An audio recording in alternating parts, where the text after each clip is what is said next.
invited to the Skaneateles Presentation.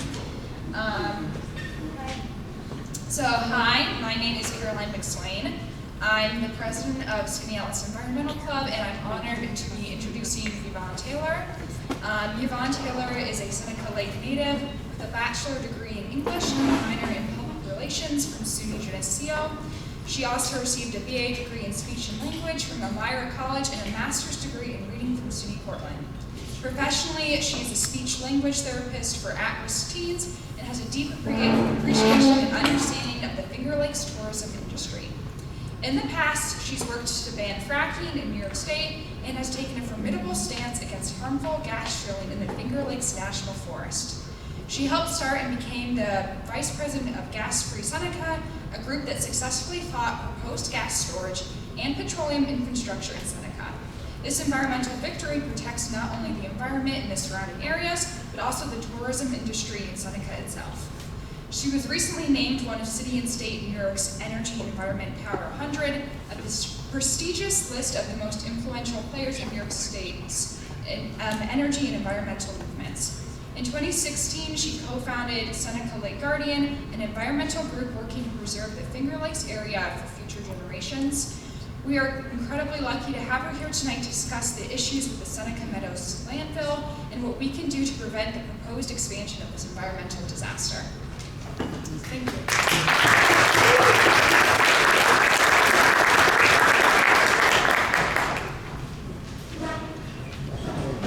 Good evening. Wow, this is a good mic. And thank you everybody for coming out on this kind of snowy Thursday evening. It's so nice to see so many faces here. And one of them among us is Senator Rachel May, who I'm very happy to have with us.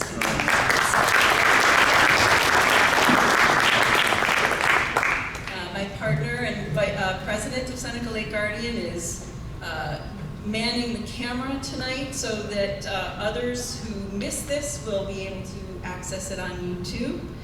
So, and we'll share that around for folks. Without further ado, let's get right down to it. There is no away and throwaway, and we're going to talk about Seneca Meadows landfill tonight and New York State's solid waste management problem. Seneca Meadows is that little red dot located between the tops of two of the largest Finger Lakes in the region. And you can see it's not very far from Skaneateles. And if you're familiar with all of the garbage trucks that traverse around Route 20 en route to the landfill, you'll know that it's certainly not far away from home. Seneca Meadows landfill is New York State's largest landfill. It accepts 6,000 tons of garbage every single day. It produces nearly 70 million gallons of toxic leachate a year. And it was supposed to close when its permit expired in December 31st, 2025. So next year.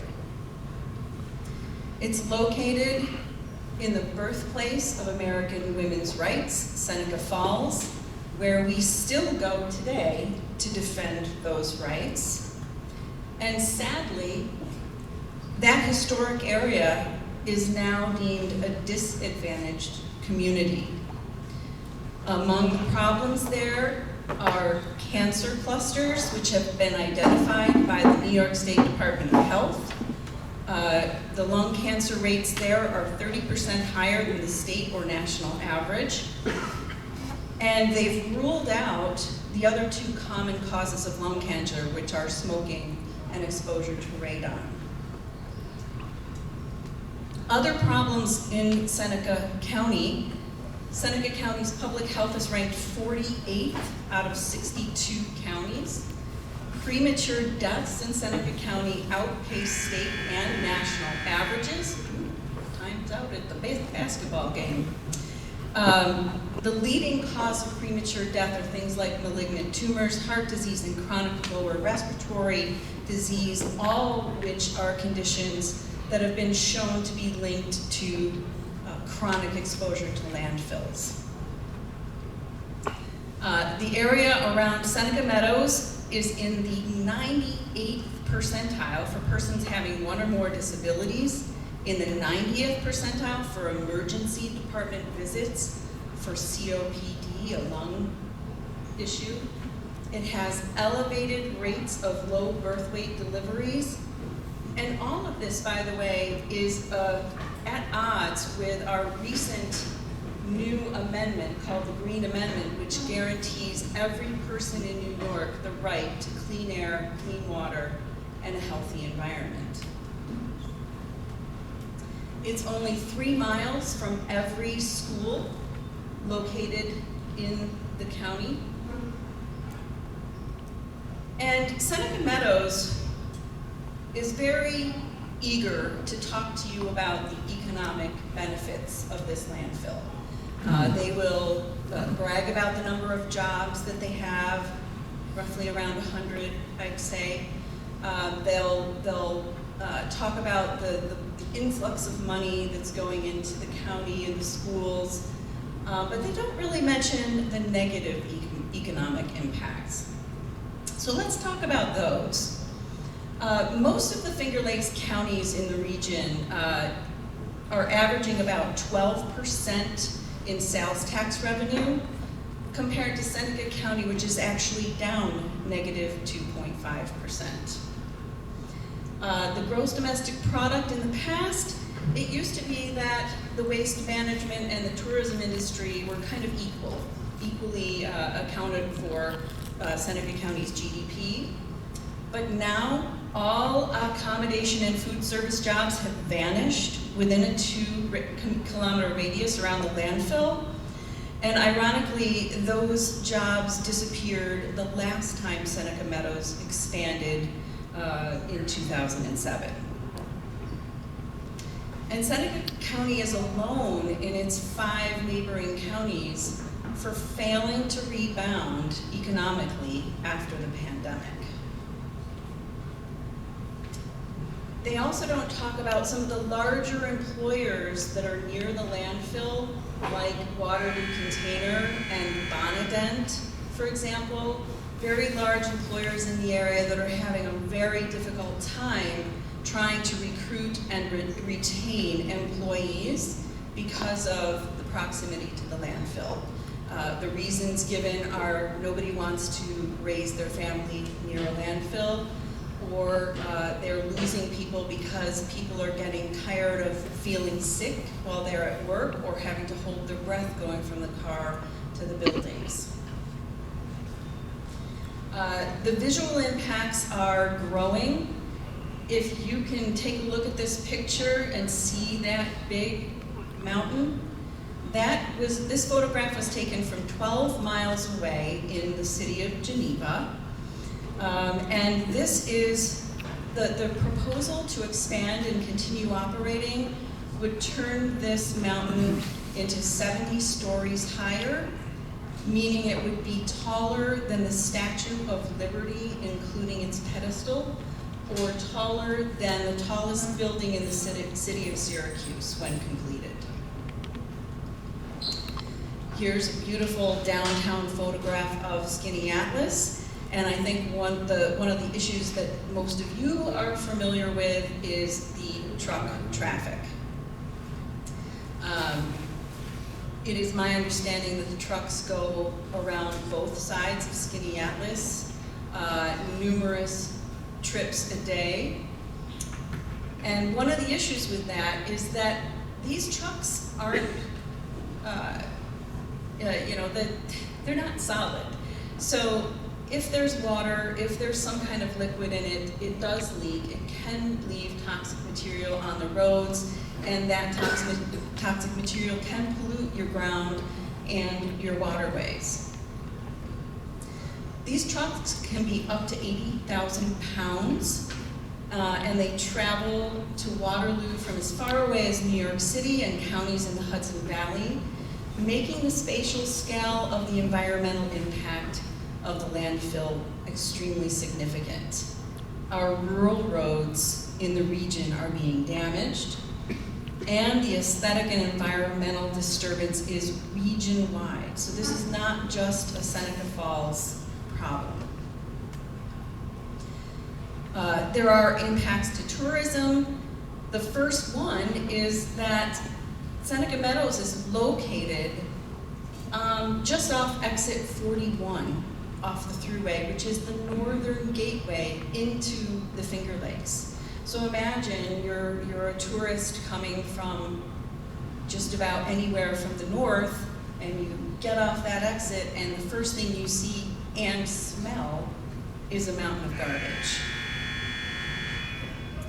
We're going to turn to PFAS. PFAS stands for polyfluoroalkyl substances, otherwise known as forever chemicals.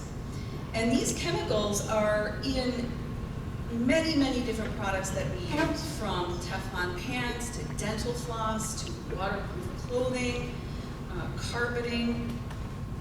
And when discarded, all of these things wind up in the landfill. Then it rains. And as it rains, these chemicals in the water percolate down through the mountain of garbage and wind up in the bottom and produce leachate. As I mentioned earlier, Seneca Meadows produces nearly 70 million gallons of this leachate a year, and that leachate is highly toxic with chemicals, including PFAS chemicals, the forever chemicals.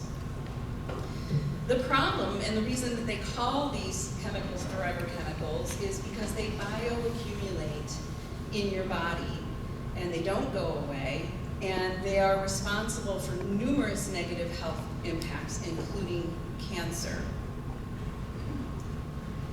This is where it becomes a statewide public health crisis, because that 70 million gallons of toxic leachate that the landfill produces, they only treat about 1/5 of that, and the rest gets shipped all over New York State to various wastewater treatment facilities where it is dumped untreated, because these wastewater facilities do not have the mechanism for removing these PFAS chemicals before discharging it.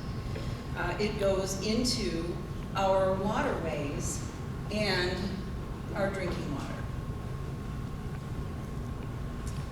We're going to talk about greenhouse gas emissions. Landfills, according to the Environmental Protection Agency, are responsible for 17% of emissions. But other sources say if you take a look at the entire process of producing, transporting, consuming goods, packaging them, and food, it's more like 50% of all of our greenhouse gas emissions are responsible from landfills. And Seneca Meadows alone emits 16.94 billion cubic feet of fugitive emissions a year, including methane, which is a greenhouse gas 80 times more potent than carbon dioxide. Now, one would wonder, why is it that the community keeps putting up with this behemoth landfill? Well, the landfill spends a great deal of money to influence local election campaigns. They send out flyer after flyer to every resident, sort of in a fear-mongering attempt to make them afraid that if the landfill closes, they won't have a fire department, they won't have a police department, their taxes will go up, they may not be able to remain in their homes. This is the kind of tactic that the landfill uses in the Seneca Falls and Waterloo area, and it's ironic because there's another landfill owned by the same company in Bethlehem, Pennsylvania, and they get the exact same flyers, exact same wording, with just a couple of things changed. So it's a big campaign to stay where they're based. They also put a lot of money into things like fire trucks, And that wins the hearts and minds of many of the community members who don't understand all of the other negative impacts. Now that we're all totally depressed, I'm going to switch a little bit to there is a better way. And we're going to think about all of the things that we use that are plastic, for starters.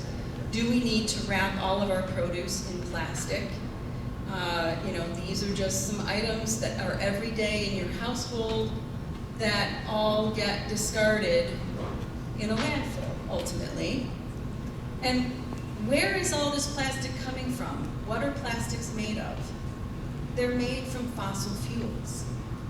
And some say that the plastics industry is the fossil fuel industry's dying gasp at staying in existence, because we're trying to move away from fossil fuels, so they're just creating more and more plastics to try and compensate for the reduction in fossil fuels. As a matter of fact, our friends at Beyond Plastics will tell you that the plastics industry is on track to surpass the coal industry in terms of speeding up climate change by 2030. But we don't need plastic. We can make products that aren't made of plastic. We can compost. We can divert waste from the waste stream. We can reduce the amount of packaging in our products, so we're not making as much waste in the first place. And we can use other materials besides plastic that are biodegradable.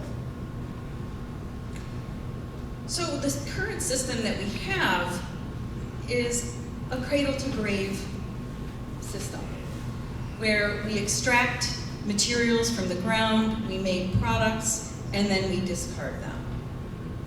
But there is a better way, and that's called the cradle-to-cradle, where we attempt to reuse, recycle, and produce less. Now, you may think that that's a pie-in-the-sky idea, and I might be out of my gourd thinking that that's a possibility.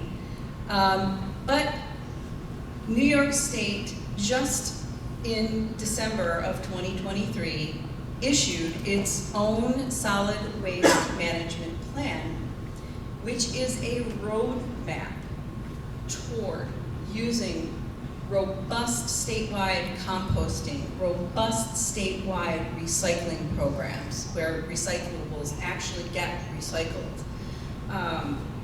And again, producing less waste in the first place. And there's also legislation that has been introduced in this session called the Packaging Reduction and Recycling Infrastructure Act, which is supported by many state legislators, and that would again hold producers responsible for producing less and being responsible for recycling what they do produce. And so, you see, we are not alone. This initiative is supported by organizations across New York State and many state legislators. And it is a pathway toward a different, healthier system. And not only would it be good for our environment, but it's a win-win in terms of our economy as well.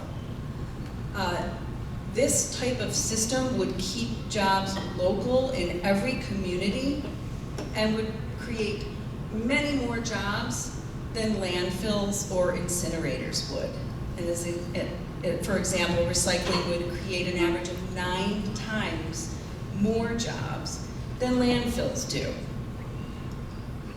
And when it's all said and done, recycling programs equate for 1.17 jobs for every 1,000 tons of materials recycled. So let's go back to DEC Region 8, which is right next door. In the solid waste management plan created by New York State, we're told that Region 8 accepts the highest tonnage of waste imports in the state.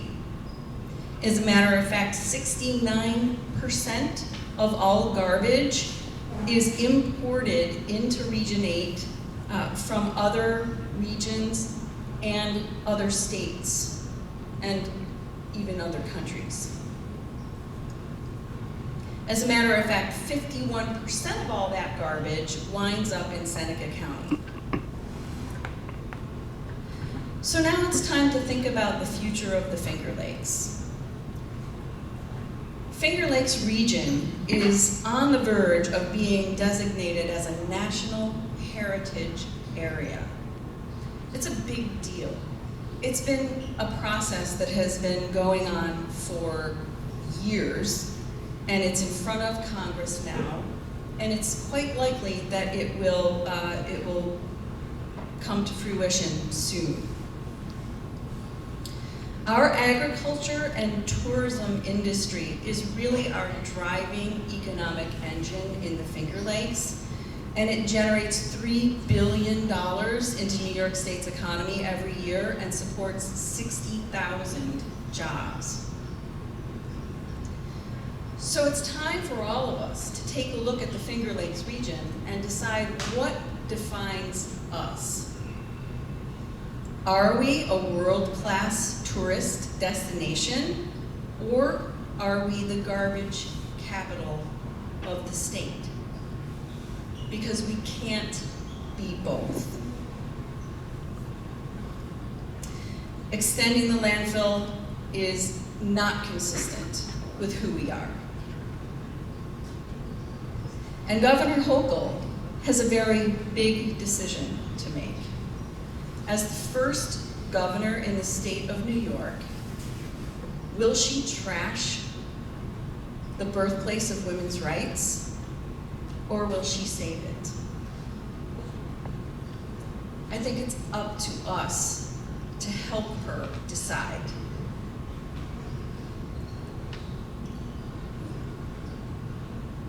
You can't see the beginning of that, but let's turn to our children and say, "This you inherit, guard it well, for it is far more precious than money, and once destroyed, nature's beauty cannot be repurchased at any price." So that's all I have.